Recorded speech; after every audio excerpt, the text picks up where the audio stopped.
So ayun mga kalab, good morning! So ngayon po is andito kami ngayon sa Bandol sa lugar po nila Francis. So kami po ay pupunta po ng fish pond. At syempre ngayon po ay makikihiram muna tayo ng bangka. Alam niyo mga kalab, napansin niyo po yung binili po namin yung bangka. Nung nagrenta po kami, andun na po yung nirentahan naming fish pond. Umalis po kami doon dahil medyo hindi po okay yung pag-ano po doon sa fish pond. Kaya umalis kami. 2 years siya, so hindi namin tinapos yung isang taon. So isang taon lang po yung natira at syempre yung ano doon, nag-refund kami. So syempre binenta namin yung bangka namin dahil hindi na kami nag-fish pond. Kaya ngayon po mga kalab ay ito po ang update po sa bangka na nabili natin, na binenta po natin kay Kuya PG. Ayan po yung binili natin mga kalab. Ang bangkang yan ay binili namin doon sa kuya ni Francis na si Kuya Sandy. Doon po yung kanilang bahay. At ito po yung bangka natin na binenta natin kay Kuya PG. Tapos ito naman po yung bangka. Kaninong bangka to be? Kila Care, no? Papa na? Kinala Papa Carlo Makalab na ginamit ngayon nila Care po. Ayan. Pero sila na po ang nagamit nito. Buti na nga lang din mga kalab, di pupunta yung Carlia. So kami muna ang magdadrive sa kanilang bangka. Kaya yun po si Giselle. Hinatid ko dahil madami po kaming dala. Tapos ngayon po hinatid ko na naman po si Giselle doon sa kanilang school. Pagkatapos punta tayo sa bahay natin. Dahil doon tayo mag-aantay dahil si Francis is siya na mauna doon mga kalab. Para pagtapos na po mahatid si Giselle is punta na tayo doon mga kalab sa kung saan tayo paparada. I'm walking down the street on clouds instead of the concrete I'm dancing through. Everything's about to come my way. Nothing can ruin my day, no matter what anyone. Yan, pasok na sa school si Giselle. Let's go, tara na. So, andito na tayo. At ayan na po si Francis. Matagal ba, Bi? Pupunta na kami ngayon ng fish pond.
Ayan, nag-stock na naman kami.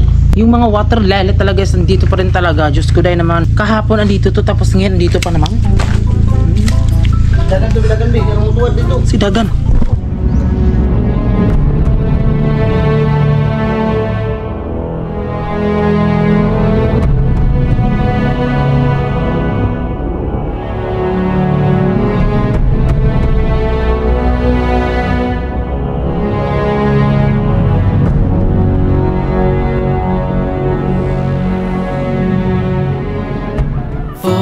Stop.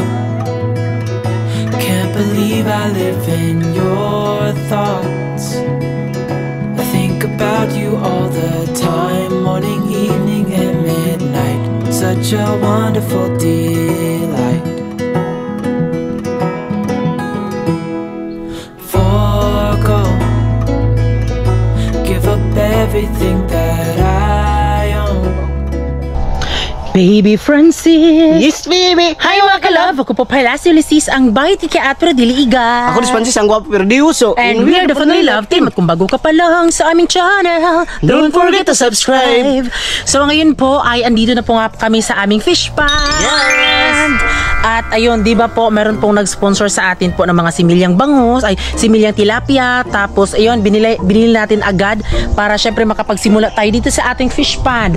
At ngayon mga ka-love, my God, hindi talaga namin inasahan mga ka-love. So sa awa ng Diyos mga ka-love, meron pong naano sa amin dahil meron pong nag-sponsor sa amin na magpagawa kami ng bahay. Ng bahay kubo. So maraming salamat sir. Maraming salamat. Maraming salamat po sa iyo, sir. Yes, another blessing na naman mga kalab ang natanggap namin. Ayan. So alam natin na meron tayong problema sa ating buhay pero ganun talaga mga kalab, kailangan lang talaga nating lumaban. Yun. Kaya tayo po ay magpapagawa na po ng ating bahay kubo. Yes. So dito tayo magpapagawa ng bahay kubo po. Oh, di ba? Ayan. Ang kaganapan ngayon ay magpapaputol tayo ng niyog. Sila Yes, Francis kami na po yung magbukod ng bahay para ma-i-control natin mga kalab kung gaano kalaki yung, para maisukat natin kung gaano kalaki. Para sa amin mga kalab na yung ibukod namin na bahay ay napakasimple lang. Makikita nyo yan sa soon pag matapos na. Yun. Oo, tapos ano siya, siguro ang mapapakita lang namin sa inyo is paano iputol yung mga niyog or kailangan ipunta dito. At syempre, update po sa mga hindi po nakakita ng aming CCTV dahil naglagay na po kami dito. Ayan, ito po yung aming CCTV. Ito po, smart Wi-Fi camera. Ayun po yung aming CCTV, nilagay po namin doon. So ang oras po ngayon ay mga alas 9 na po ng umaga. So pagkatapos namin ditong mag-intro, dahil syempre 'di ba, ipapakita namin sa inyo, ay pupunta kami agad doon, ipapakita namin sa inyo kung saan banda. At nagrenta din po pala kami ng bangka. 2 days siya para syempre pwede doon ilagay po ang mga niyog, o 'di ba? Thank you talaga, sir. My God. Thank you talaga sir. Grabe, hindi talaga namin inasahan na meron talaga mag-sponsor sa amin ng ganun. Grabe talaga no. Kasi syempre, alam nyo, sa lahat ng mga nag-sponsor po, hindi talaga kayo magsisisi kasi makikita nyo talaga yan kung saan namin inilagay po yung pera namin. Dahil syempre, alam ko po na kailangan talagang hindi magpawaldas-waldas talaga sa pera, no? Kasi, my God, ang mahal na ng mga bilihin ngayon. Kaya dapat maging wise tayo sa pera. Salamat naman sa Diyos at merong nagpaano sa amin, nagbigay sa amin. My God, thank you talaga, sir.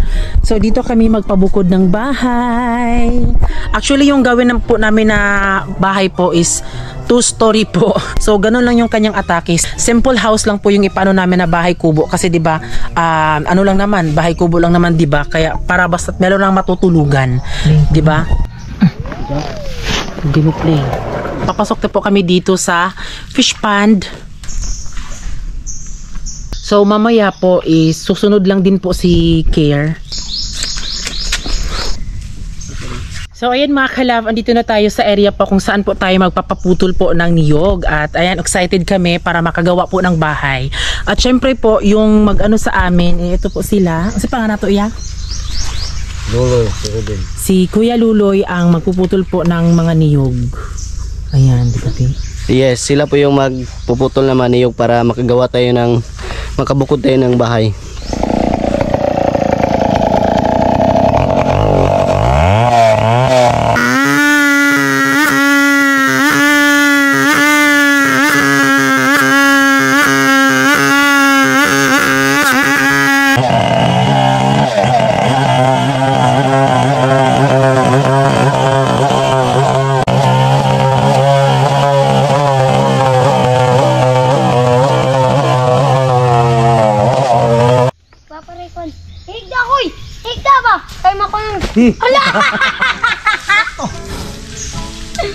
Dango kayo nang diha.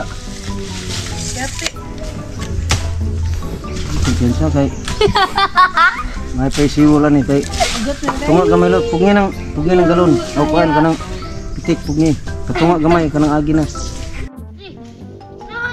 May uno. May uno ba? Kani ba na kanay kana? Type kung baka magtaka kayo magalab yung mga body ni Uncle dito, mga maliliit pa yan pero malakas na po yan oh. Ayan. Hi Muloy. Hi. Ayan. So ayan mga kalab, ito na po yung pinaputol natin na mga niyog at ito na isa. So ayan na po, ito na yung ipabukod natin ng bahay. Ito yung mga pinapagawa natin na mga niyog. Ayan. Oh, ayan na po. Mga 6 siguro na niyog yung pinaputol natin para magkaroon din tayo ng bahay. So ngayon, maraming salamat pala sa nag-sponsor. So kung nakikita nyo mga kalab na hindi kasama natin bibi kasi may importante din silang lakaw ngayon.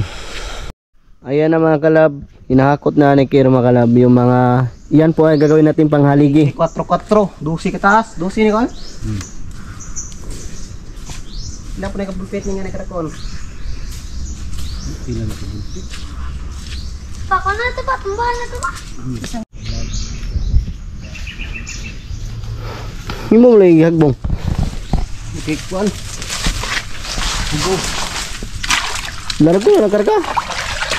Hindi na kadagay tulok.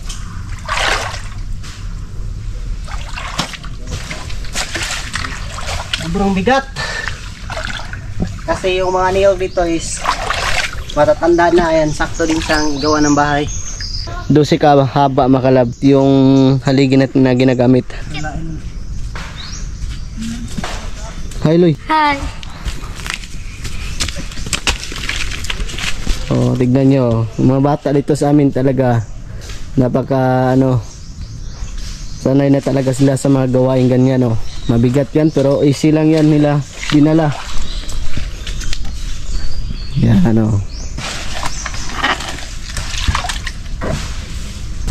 So ito mga kalabay, ipaplaster namin ng maayos para hindi na mahirapan yung magputol ng lumi.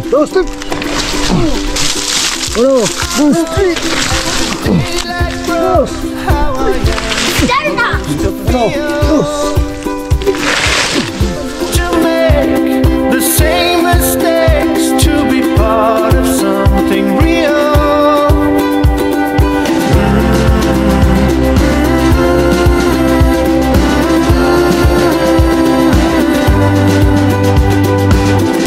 We walk, stay and talk, suffer love I have to steal. With blinking eyes through a bad disguise, we move on to be a real.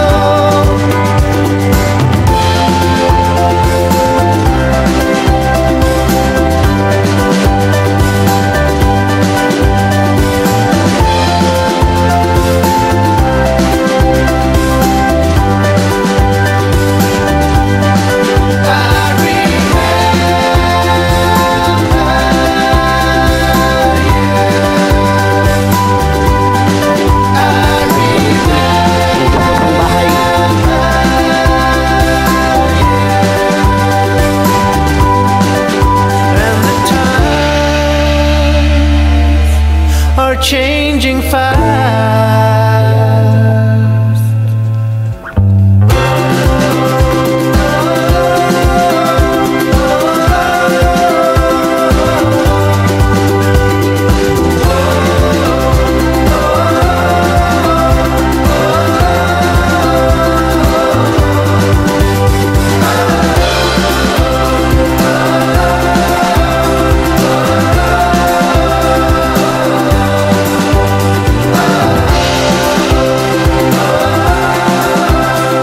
So yan mga kalab, good morning! So andito na po ako.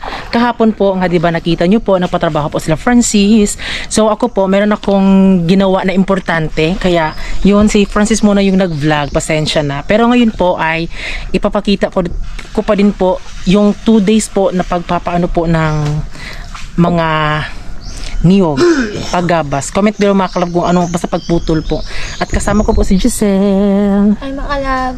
Ganyan dapat ang bata na dapat tularan.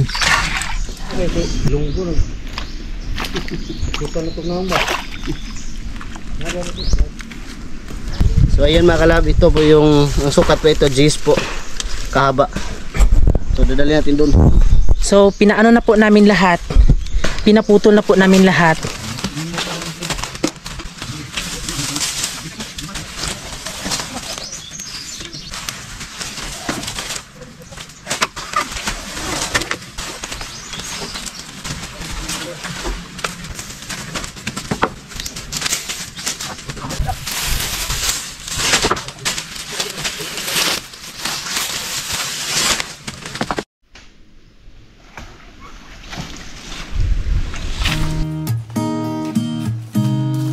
There's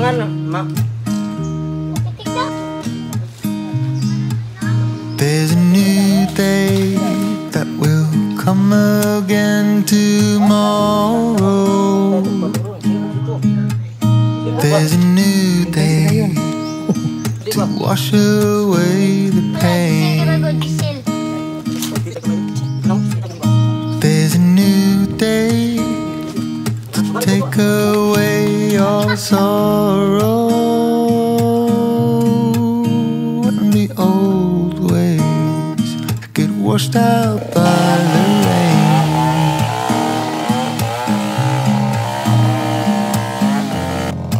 Darling, you got to keep holding on through the night, 'cause I promise you this: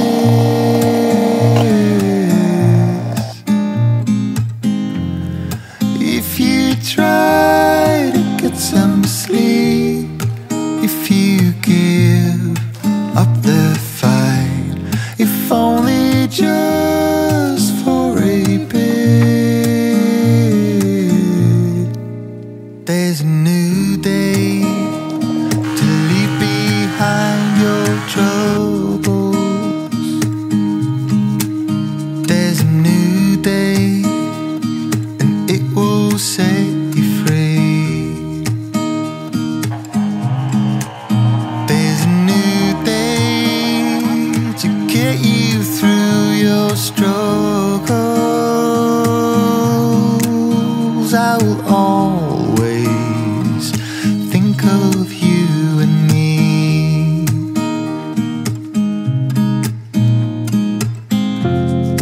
Darling, you've got to keep holding on through the night, 'cause I promise you this: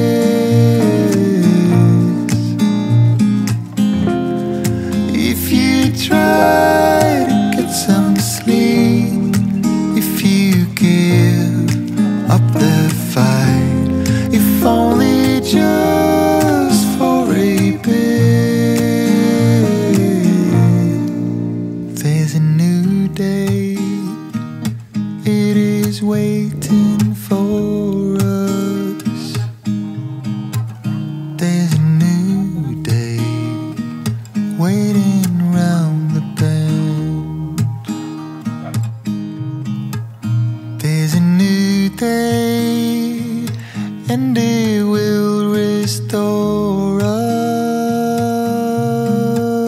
There will be new ways. This is not the end. Please.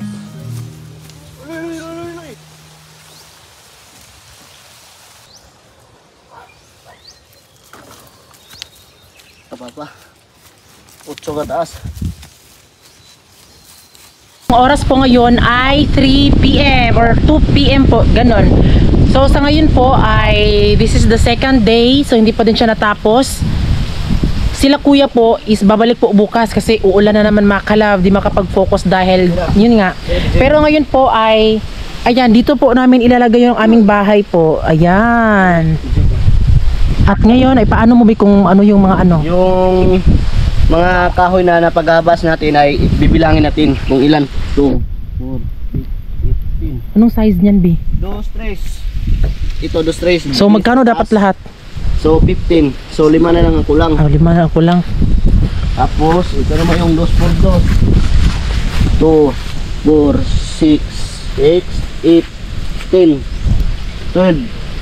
So 15 mo na itulo na lang ko lang. 2 por 2. 15 na sila. Ang 2, 3, 15. Nya kan na po ang 2 por 2 mo'y 15 pod. So 5 ang kulang sa 2, 3. Ang kanay kulang po na tulo sa 2, 3, 2. Tapos ito naman yung 4. No. 2, 4. So kulang pa yan. Magkano lahat ito? Yung kailangan nito ay 10. Kulang pa yan ng 5. 5 ang nandito. So ito yung gagawin natin na tuong. Sa ito, Yan na sa kama para dili mabaling lalong. no? Kulang pa na yung tatlo, tulo. So unsa man ang size? Wala siya 12 kataas. 12 kahaba.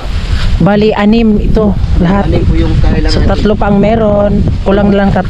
Tapos ito naman yung haligi natin, 12 kahaba, tapos 6. So, kumpleto na yung haligi natin. 6 na din na? Oh, Aman? 6 na eh. 2, 4, 2, isa. Ay, ayun pa. Unom. So, ang kulang na lang natin ay yung tabla, 20 ka tabla at saka ang 2x2 kulang ng 3 at saka yung 2-3 kulang ng 5. So, 26 na lang yung kulang. Yung babalikan natin bukas. Ayan mga ka-love, bukas po is babalik naman po kami dito at I'm sure talagang matatapos na siya bukas kasi ilang ano na lang matatapos na, di ba? Kaya yun po, maraming salamat po kay sir sa nag-sponsor. So hindi namin to magagawa mga ka-love kung hindi dahil sa kanya. Siguro bukas mga ka-love, bago tayo makapunta dito ay bili na tayo ng mga pako, tapos yung Mga amakan yung yes, gagawin natin amakan, tagtubong. yung pader. Tapos kami mga ka-love, gagamitin namin ay yero.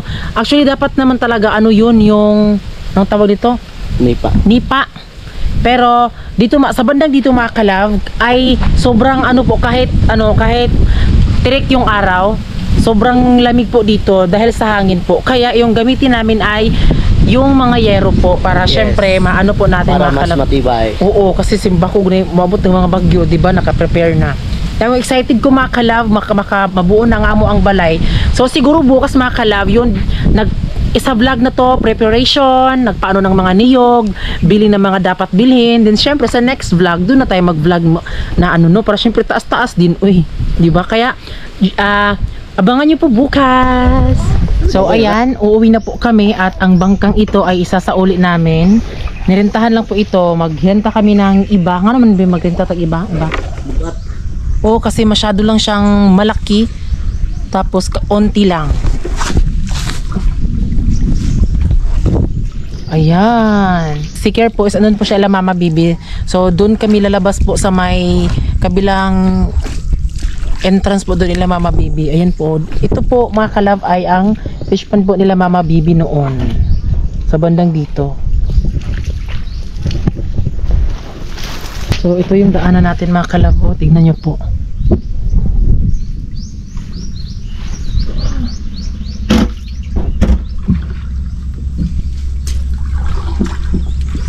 Hininirong pes dito sa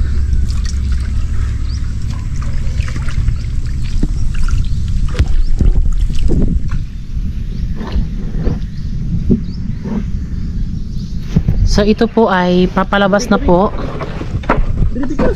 So meron pong nag-comment doon na kami daw po ay pwede daw po kaming maghingi ng mga similya or abono, tisid, ganon sa DA. Ang tanong ko po, ano po ang unang proseso po para makapa-free po tayo ng similya po ng mga dapat ilagay po sa ating fish pond? Kasi kami, ako mga ka-love, hindi sa pag-aano, ako po ay Ambassador of Agriculture 2022. Pwede pa ba sabihin ko mga ka-love na pwede ba ako magreto ganyan? So alam ko kung ano yung mga ano doon, pero syempre as a first timer po na ano yung unang puntahan namin, dapat ba sa una sa barangay para malaman ko kung ano ang proseso or may ano ba, kasi sabi nga nila free lang daw. Yan, kaya comment kayo mga ka-love. Ito lahat po dito ay mga fish pond po lahat. Ayan, fish pond.